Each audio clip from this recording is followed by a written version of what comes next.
Every day, something dramatic happens in the Caribbean that affects our lives. We'll give you the details. We'll give you the facts on Caribbean Perspective with Eddie Frederick. Here's Eddie Frederick. Welcome to Caribbean Perspective. So glad you can join us. The story that dominates in today's edition for Tuesday, 14th October 2025, and brought to you in association with our friends at Antillean Group. Venezuela's opposition leader wins the prestigious and enviable Nobel Peace Prize. Details after this important message. Believe in our strength, we'll stand by you. Protection from all, perils big and small. Reassurance we give, it's so glad to see. Peace of mind, that's our service guarantee. We look after all our family. Yes, we do at every opportunity. Antillean Group, underwriters of all classes of insurance solutions for your protection and investment. Live well financially. The hurricane season is now upon us, so we as Caribbean people need to remember to think safety and be prepared. Avoid venturing outside during a storm or hurricane, especially if there are strong winds. Rooftops and other debris are often blown about and can cause great damage.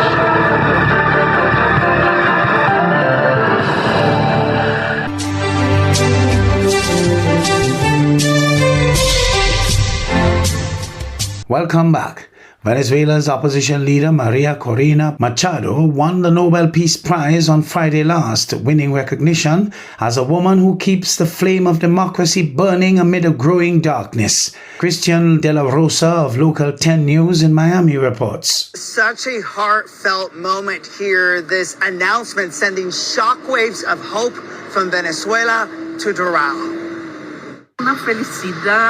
Edie's Wilder says she's filled with joy as she puts up a poster at her favorite Venezuelan spot in Arepaso to celebrate the historic announcement. You will be awarded the Nobel Peace Prize. Venezuelan opposition leader Maria Corina Machado on the line awarded the Nobel Peace Prize. Thank you so much, but I hope you understand this is a movement. This is a achievement of a whole society. I am just, one person. The committee saying in part the award is for the people of Venezuela and for her struggle to achieve a just and peaceful transition from dictatorship to democracy. Machado rose to fame as she's set to run against Maduro for the Venezuelan presidency in 2024. But she was disqualified, the country's Supreme Court accusing her of a corruption plot, prompting Machado's party ally Edmundo Gonzalez to run on her behalf in an election critics say was plagued by human rights violations. Gonzalez congratulated Machado Friday. He was forced into exile after their Vente Venezuela political party exposed ballot receipts, claiming he won the election against Maduro in a landslide. Machado, who has been in hiding in her country, saying on X, "I dedicate this prize to the suffering people of Venezuela and to President Trump for his decisive support of our cause." Dios nos está empujando al camino definitivo. Edgar Simon Rodriguez is a Machado Party member in Miami. Es una victoria del pueblo de Venezuela. He's one of many Venezuelans in South Florida, hopeful the Trump administration's deadly strikes on suspected drug trafficking vessels off the Venezuelan coast will weaken the Maduro regime. Roguemos porque eso suceda. And now Machado's Nobel Peace Prize will be the catalyst for what they want in Venezuela. Su libertad. There had been a lot of chatter, a lot of speculation as to whether President Trump would be awarded the Nobel Peace Prize. Of course, that didn't happen. We should mention that, in fact, his Secretary of State, Marco Rubio, last year when he was a senator for Florida, joined several other U.S. lawmakers in a recommendation letter sent to the Nobel Peace Prize Committee recommending Machado for the prize. Live in Doral, I'm Christian De La Rosa, Local 10 News. Tensions escalate in the Caribbean and Venezuela as Venezuela denounces U.S. military drills near its territory, calling them a provocation and invasion threat. In response, Venezuela launches its own military exercises. Details in this WION News item. And Venezuela is holding military drills in the face of what it calls an imminent threat from the United States. In the state of Zulia, Governor Luis Caldera led a military exercise alongside regional armed forces to train troops and civilians. The drill included the deployment of military vehicles, anti-craft batteries, and defense coordination meetings. At the United Nations in New York, Venezuela's ambassador Samuel Moncada denounced recent military operations in the Caribbean and has accused Washington of using counter-narcotics mission as a smokescreen for hostile action. The belligerent action and rhetoric of the U.S. government objectively point to the fact that we are facing a situation in which it is rational to anticipate that in the very short term, an armed attack is to be perpetrated against Venezuela. UN Security Council members expressed concern about escalating tensions between the two nations, with Russia accusing Washington of using a shoot-first cowboy principle in attacking alleged drug boats. In other words, boats that people were on were simply fired upon in the high seas without a trial or investigation, according to the cowboy principle of shoot first. And now we're being asked to retroactively believe that they were criminals on board. Well, Venezuela has accused the Donald Trump administration of trying to topple Nicolas Maduro's government and claims that the United States is laying the groundwork for an armed conflict, pointing to 4 deadly U.S. strikes in the region in recent weeks.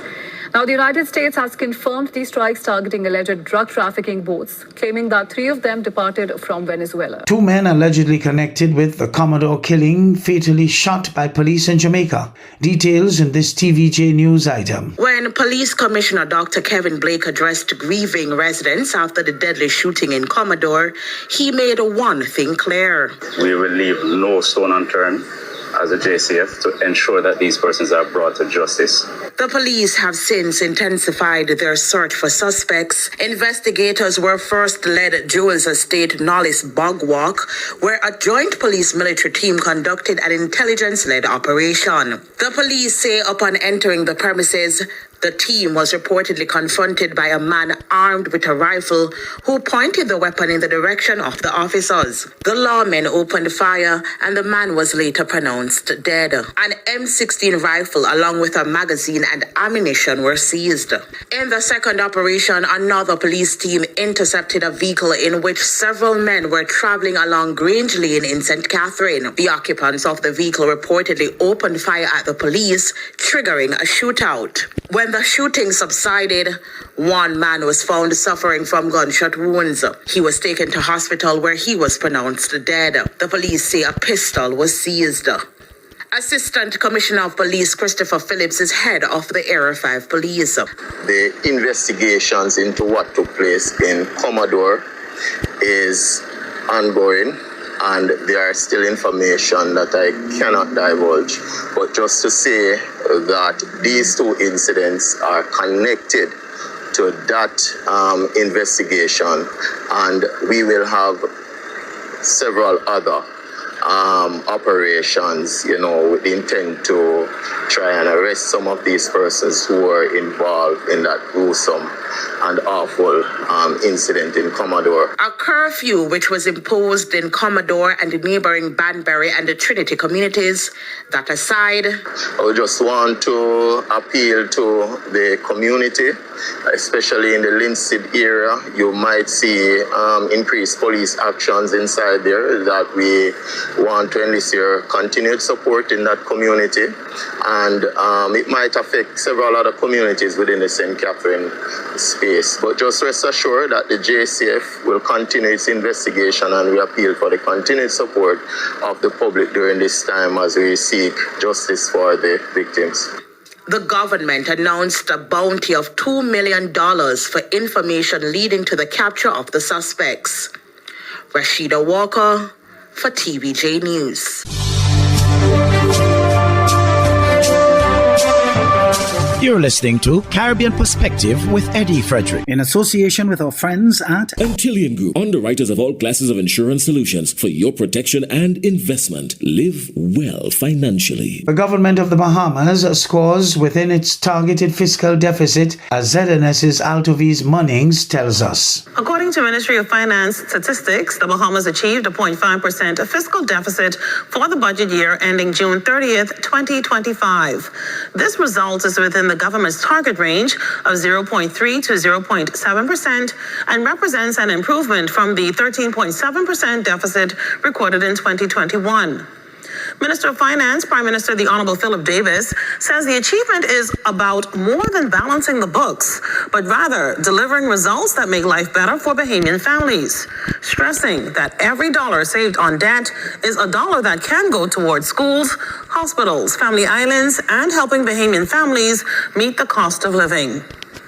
During his 2025-2026 budget communication this past May, Prime Minister Davis disclosed that the government's fiscal performance for the initial 9 months of the fiscal year showed a 16.6% decrease in the deficit to $178.9 million, which accounted for 1.1% of nominal gross domestic product compared to 1.4% in the previous year. And in dollar terms, the deficit in the previous year was $214.4 million. He reiterated that since his administration assumed office, the fiscal deficit has followed a consistent downward trajectory. The Bahamas, the Prime Minister assured, is back on stable ground, and the tough choices made to protect the economy are paying off.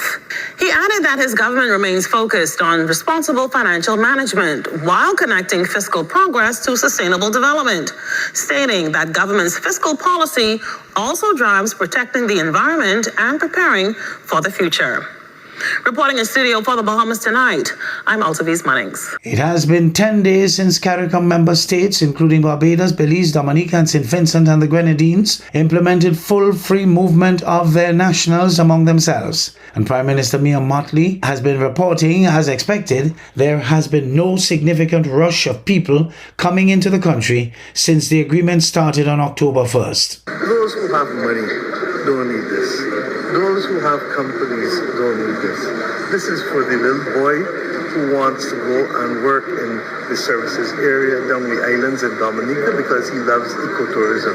This is for the little girl in Dominica who may want to decide that she wants to come and work in Barbados because she wants to work close to a lab that may not be open in Dominica. This is for the other person in Belize who wants to be able to come down in the Eastern Caribbean and be able to live their life down this side rather than in Central America. This is for ordinary people's children. This would be an issue for those who want a job. How many people can get a job between the 1st of October and now? They got to come and look for the job first invariably. You understand? So the bill is really to reduce the obstacles for the other areas, but not for entry. And that's why we were comfortable doing it.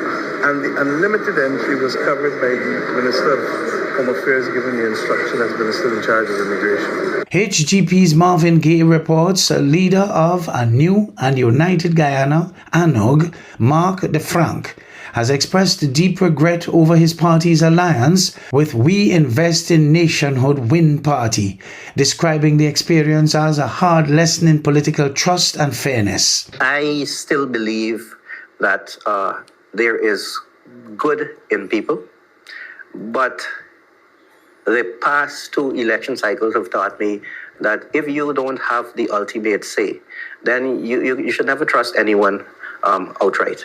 That was Mark France, leader of a new and united Guyana, ANOG, in summarizing what could be described as something coming out of a book of revelations.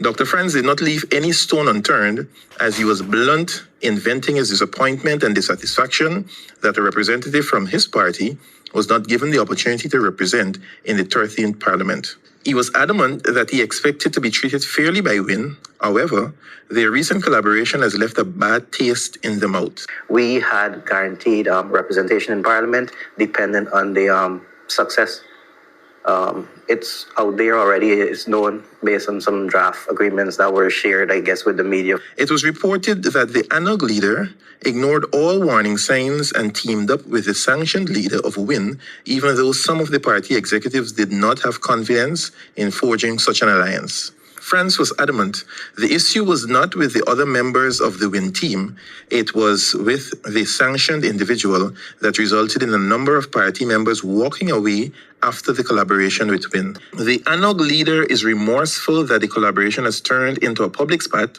especially after previous experiences. Marvin Cato reporting for HGP Nightly News.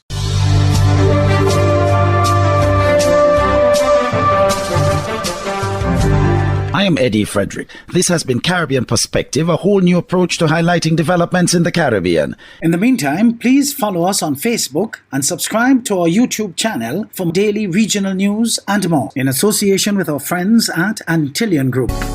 Believe in our strength, we'll stand by you. Protection from all perils, big and small. Reassurance we give, it's so clear to see. Peace of mind, that's our service guarantee.